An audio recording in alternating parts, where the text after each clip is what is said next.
Breaking news చూస్తున్నాం. Stock మార్కెట్ల జోరుకు కళ్లెం పడింది. అంతర్జాతీయ పరిణామాలపై వస్తున్న వార్తలతో దేశీయ మార్కెట్లు భారీ నష్టాల్లో ముగిశాయి. సెన్సెక్స్ 693 పాయింట్లు పడింది. నిఫ్టీ 213 పాయింట్లు కోల్పోయింది. బ్యాంక్ నిఫ్టీ 1% పైగా నష్టపోగా మెటల్ ఇండెక్స్ కు అత్యధిక నష్టాలు వచ్చినటువంటి బ్రేకింగ్ న్యూస్ చూస్తున్నాం.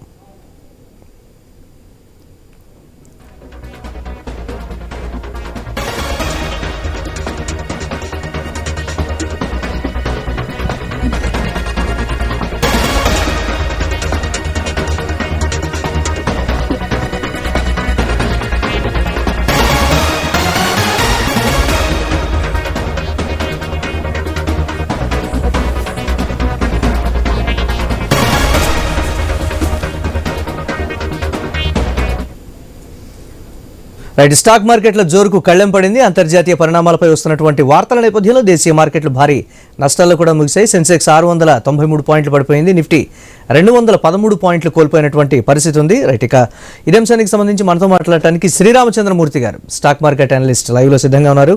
శ్రీరామచంద్రమూర్తి గారు నమస్తే. నమస్తే అండి. ఇవాల్టి నష్టాలకు ప్రధానమైనటువంటి కారణం ఏంటి? అసలు ప్రధానమైన కారణం యుఎస్ ప్రెసిడెంట్ ట్రంప్ గారు ఈ టారిఫ్స్ 50% రేపు 27th నుంచి అమల్లోకి వస్తాయి, అందులో ఎటువంటి జాప్యం లేదు అని చెప్పారు. యాక్చువల్ గా ఎక్స్పెక్ట్ చేసింది ఏంటంటే కొంత పోస్ట్ పోన్ ఉంటుందేమో అని అనుకున్నారు అందరూ. అయితే 27th నుంచి కంపల్సరీ ఉందని వైట్ హౌస్ నుంచి వచ్చాయన్నమాట. దానివల్ల ఇది ఎఫెక్ట్ అవుతుంది. ఈవెన్ దో డొమెస్టిక్ చాలా పాజిటివ్ గా ఉన్నా ఈ యొక్క న్యూస్ వల్ల కొంచెం మార్కెట్స్ మార్నింగ్ నుంచి కూడా నష్టాల్లో వచ్చాయి. అంటే ఒక రకమైన అన్సర్టనిటీ వచ్చింది. రైట్, మన మార్కెట్లు మళ్ళీ అంటే కరెక్షన్ మోడ్లోకి వెళ్ళేటువంటి పరిస్థితి ఉందా, లేకపోతే ఇదే డౌన్ ఫాల్ కొన్ని రోజుల పాటు కంటిన్యూ అవుతుందా అంటే ఏం చెప్తారు మీరు? డౌన్ ఫాల్ అయితే యాక్చువల్ గా కంటిన్యూ అవ్వాల్సింది, బట్ డొమెస్టిక్ పాయింట్స్ అన్ని కూడా పాజిటివ్ గా ఉన్నాయి. అక్కడ జిఎస్టీ రేట్స్ తగ్గించడం ఇవన్నీ కూడా పాజిటివ్ ఉన్నాయి. ద్రవ్యోల్బణం తగ్గడం ఇండియన్ మార్కెట్ లో చూసుకుంటే పాజిటివ్ గానే ఉంది. దాంతో కరెక్షన్ అయితే రావట్లేదు, కానీ ఒక రకమైన డిప్ లాగా వచ్చే అవకాశం ఉంది. యాక్చువల్ గా అయితే ఇలాంటి న్యూసెస్ కి చాలా సివియర్ గా మార్కెట్స్ ఫాలో అవ్వాలి, బట్ అంత ఎక్స్పెక్ట్ చేసినంత అవ్వలేదు. కాబట్టి ఏంటంటే ఇది ఆల్రెడీ డిస్కౌంట్ అయిపోయింది న్యూస్. మళ్ళీ నెక్స్ట్ మండే ట్యూస్డేలో నార్మల్ అవ్వచ్చు. అంతకుముందు నిఫ్టీ తీసుకుంటే 24,500 ఆ రేంజ్ లో బాగా సపోర్ట్ తీసుకుంది. సో అక్కడి నుంచి 700-800 పాయింట్స్ పెరిగింది. అలాంటిది ఇప్పుడు మళ్ళీ ఆ రేంజ్కి వచ్చే అవకాశం, మళ్ళీ ఇంకో 200 పాయింట్స్ నిఫ్టీని ఎక్స్పెక్ట్ చేస్తున్నాం మహా అయితే. బ్యాంక్ నిఫ్టీ అయితే కొంచెం వీక్నెస్ ఉంది, బట్ ఈ హెచ్డిఎఫ్సి స్ప్లిట్ అవటం అనేది రీజన్ వల్ల హెచ్డిఎఫ్సి డౌన్ అవుతుంది. దాంతో బ్యాంక్ నిఫ్టీ డౌన్ అయింది, కానీ ఇందులో 50% రీజన్ హెచ్డిఎఫ్సిది ఎల్లోన్ ఉంది. మామూలుగా 50% రీజన్ ట్రంప్ ఎఫెక్ట్ ఉంది. బట్ మండే ఓపెనింగ్ ని బట్టి మనకి యాక్చువల్ గా అర్థమవుతుంది అనమాట. ఇది యాక్చువల్ గా ట్రంప్ ఎఫెక్ట్ ఇబ్బంది అయిపోవాలి, బట్ మండే ఓపెనింగ్ ని బట్టి మనకి ఉంది. ఎందుకంటే యుఎస్ మీద ఎక్కువ మనకి ఎక్స్పోర్ట్స్ కంప్లీట్ గా ఓరియంటెడ్ కాదు. మన ట్రేడ్ టోటల్ లో చూసుకుంటే ఒక 20%, 15-20% ఎఫెక్ట్ ఉంది. బట్ అది అంత పెద్ద కన్సిడర్ కాదు. అందుకనే మన గవర్నమెంట్ వాళ్ళు కూడా అంత పెద్ద ఇంట్రెస్ట్ చూపించట్లేదు వాళ్ళతో నెగోషియేట్ చేయడానికి. దాన్ని కంపేర్డ్ విత్ రష్యా ఆయిల్ తో చూసుకుంటే ఈ ట్రంప్ వేసిన టారిఫ్స్ అనేవి రెండు బేరీ చూసుకుంటే మనకే బెనిఫిట్ ఉంది. అలాగే at the same time US already 61,000 crores loss వచ్చింది ఈ మంత్, డైరీ ప్రొడక్ట్స్ కానీ స్టూడెంట్స్ వీసాలు వెళ్ళకపోవటం వల్ల కానీ. సో ఎక్కువ కంపేర్ చేస్తే యుఎస్ కూడా ఇంపాక్ట్ ఉంది. కాబట్టి వెయిట్ అండ్ వాచ్ ధోరణిలోనే ప్రజెంట్ మన వాళ్ళు చూస్తున్నారు. సో మార్కెట్ కూడా అది అర్థం చేసుకొని అంత పెద్ద నెగిటివ్ అయితే అవ్వట్లేదు. అంటే ఫ్లక్చువేటెడ్గా ఉన్నటువంటి ఈ సమయంలో ట్రేడర్లు, ఇన్వెస్టర్లు ఎలాంటి వ్యూహంతో ముందుకు వెళ్ళాలి అనేటువంటి ఒక ప్రశ్న కూడా తలెత్తుంది. దీనికి ఏం చెప్తారు మీరు? ఇది గుడ్ క్వశ్చన్ అండి. మన ట్రేడర్స్ మనం ఏం చేయాలంటే ట్రేడర్స్ కొంచెం వాల్యూమ్స్ తగ్గించుకోండి. అంటే హెవీ క్వాంటిటీ చేయకుండా నార్మల్ లైట్ క్వాంటిటీలో చేసుకోండి. ఇన్వెస్టర్స్ ఏంటంటే మీ అమౌంట్ నే మంచి అమౌంట్ అయిన టాప్ 200 కంపెనీస్ లో బాగా డౌన్ కంపెనీస్ ని ఇన్వెస్ట్ చేసుకోండి. అంటే మీ యొక్క ప్రీ అమౌంట్ పెట్టుకొని చేసుకోవచ్చు. అంటే ఓవరాల్ ఏంటంటే ఇన్వెస్టర్స్ కి ఇది ఒక మంచి అవకాశం అనమాట. ఆల్రెడీ పైన ఇన్వెస్ట్ చేసిన కొంత లాస్ అయినా కింద మళ్ళీ బయింగ్ ఆపర్చునిటీ అనేది మంచిగా ఉంది. సో అలాంటి బయింగ్ ఆపర్చునిటీస్ ఇది అడ్వాంటేజ్ తీసుకోవచ్చు. అంటే ఇంటర్నేషనల్ సిచ్యువేషన్స్ ఏవి కూడా ఇప్పుడు అప్పుడే మెరుగయ్యేటువంటి ఛాన్సెస్ లేవు. ఇదే పరిస్థితి దాదాపుగా ఒక వారం పాటు కానీ లేకపోతే ఒక 3-4 రోజులు కంటిన్యూ అయ్యేటువంటి ఛాన్స్ ఉందనేటువంటి ఒక మాట చెప్తున్నారు. వాళ్ళకేం చెప్తారు? సార్ ఇప్పుడు మార్కెట్ లో 3-4 డేస్ అనేది పెద్ద సీవియర్ మ్యాటర్ కాదు, but long term point of view లో చూసుకుంటే ఒక 3-4 మంత్స్ మ్యాటర్ చూసుకుంటే పీ స్టాక్స్ ఎటు నడుస్తున్నాయి. అంటే వరల్డ్ మొత్తం కూడా ఉక్రెయిన్ రష్యా వార్ అయితే క్లోజ్ చేయాలనే సీరియస్ ఇంటెన్షన్ అయితే ఉంది. అది ఇప్పుడు next meeting, Zelensky meeting, tripartition meeting జరగటం, వీటన్నిటి వల్ల ఏమవుతాయంటే ఆ యొక్క సీరియస్నెస్ కనపడుతున్న కొద్దీ మిగతా మార్కెట్స్ అన్ని కూడా పుంజుకుంటాయి. దాంతో ఆటోమేటిక్ ఇప్పుడు ట్రంప్ టారిఫ్ ఎత్తివేసే దేనికి అంటే ఓన్లీ ఇండియన్ ప్రెషర్ చేయటం, దానివల్ల రష్యాకి ఇండియా నెగోషియేట్ చేయమని చెప్పడం అనే దానికి. ఎందుకంటే ఇప్పుడు రష్యా సైడ్ మాట్లాడడానికి ఒక లాయల్ ఫ్రెండ్ ఇండియానే కాబట్టి పీ స్టాక్ లో ఆ క్రిమేనియా వదులుకోవటము, ఆ భూభాగం మొత్తం 15% ల్యాండ్ రష్యా కావాలంటుంది. దాన్ని ఏదైనా డీల్ చేయాలంటే ఇండియాని కొంచెం డౌన్ చేసి వాళ్ళు ఇలా టారిఫ్స్ ఇవన్నీ చేసి ఒత్తిడి తీసుకురావడానికి చూస్తున్నారు తప్ప ఇది యాక్చువల్ గా ట్రంప్ కూడా ఈ knows it is short term అని.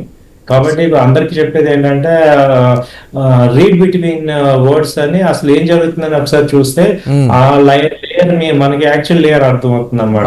50% వేసే కెపాసిటీ యుఎస్ కి లేదు మన మీద, ఎందుకంటే they are completely depend on us. Negotiation లో ఒక 50%, 15% అయితే వర్కౌట్ అవుతుంది. అది 1-2 months లో వస్తుంది.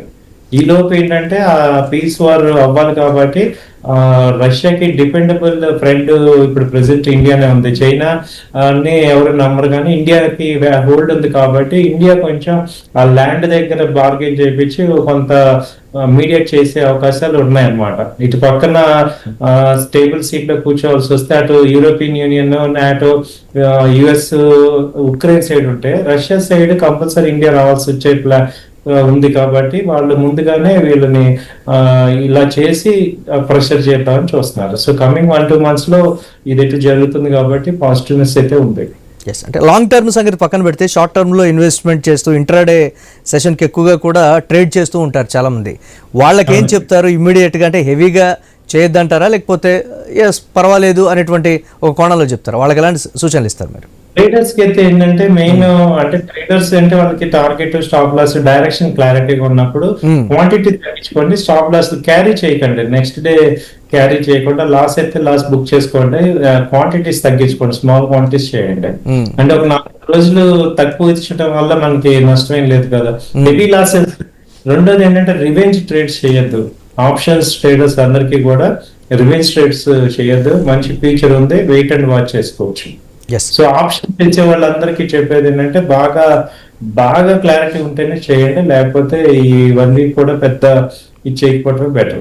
ఎస్, అంటే బ్యాంక్ నిఫ్టీ 1% అబోవ్ లాస్ అంటే అది హ్యూజ్ కింద బ్యాంకింగ్ సెక్టర్ చూస్తున్నటువంటి పరిస్థితి ఉంది. స్టాక్ మార్కెట్లు ఇవన్నీ సహజమైనటువంటి ఒక మాట అయితే అంటున్నారు, బట్ అది హెవీగా చూస్తున్నటువంటి సిచ్యువేషన్. ఎప్పటిలోగా అది కోలుకొని యాజ్ యూజువల్గా రెగ్యులర్ అయ్యేటువంటి ఛాన్సెస్ ఉంటాయి? ఒక 3 days, మండే, ట్యూస్డే, వెన్స్డే లో రికవర్ అయ్యే ఛాన్స్ ఉందండి. అది మేజర్ గా మొన్న లాస్ట్ 3-4 days నుంచి కూడా 56,000 మేజర్ రెసిస్టెన్స్ ఫీల్ అవుతుంది bank Nifty, 55,000 major support feel అవుతుంది. సో ఈ 1000 points దగ్గరే ఉంది. సో 56 బ్రేక్ అవ్వాలంటే మంచి న్యూస్ అయితే రావాలి, positive news. But till that time ఇది ఈ రేంజ్ లోనే ఉంటుంది. సో 55,000, 55,100, 800 వరకు ఛాన్స్ అవుతుంది.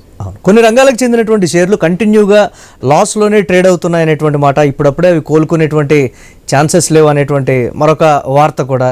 అవి ఏంటి? లేదు ఇప్పటికిప్పుడు ఇన్వెస్ట్ చేయాలి అని అనుకుంటే ఇమ్మీడియట్గా లాభం వచ్చేటువంటి షేర్లు ఏంటి ఒకసారి? ఇప్పటికిప్పుడు అంటే సార్, ఇప్పుడు మేము సజెస్ట్ అంటే ఇమ్మీడియట్ గా ఇంట్రాడే పాయింట్ ఆఫ్ వ్యూ అంటే కష్టం, కానీ ఒక 2-3 months అంటే ఈ ఐటీ స్టాక్స్ బాగా రివర్సల్ అవుతున్నాయి. అలాగే డిఫెన్స్ స్టాక్స్ రివర్సల్ అవుతున్నాయి. డిఫెన్స్ లో వచ్చి బీడిఎల్ కానీ, మజ్డా కానీ, కొచ్చిన్ షిప్, ఇవి బాగా తగ్గి రివర్సల్ అవుతున్నాయి. ఈవెన్ ప్రధానమంత్రి గారు మొన్న 15th August నాడు కూడా చెప్పారు ఇండిజినియస్ మేక్ ఇన్ ఇండియా అని. అలాగే ఇక్కడ ఐటీ కంపెనీస్ కూడా బాగా డౌన్ అయ్యి బాటమ్ అవుట్ అయినాయి.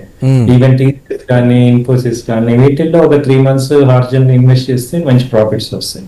ఎస్, ఫైనల్గా మండే మార్కెట్స్ అనేవి ఒక సెంటిమెంట్గా ఉంటాయంటారా, లేకపోతే యాజ్ యూజువల్గా మంచి లాభాలతోనే స్టార్ట్ అయ్యేటువంటి ఛాన్స్ ఉందంటారా ఫైనల్గా? మండే మార్నింగ్ రాకపోయినా ఈవినింగ్ నుంచి రికవరీ ఛాన్స్ ఉందండి.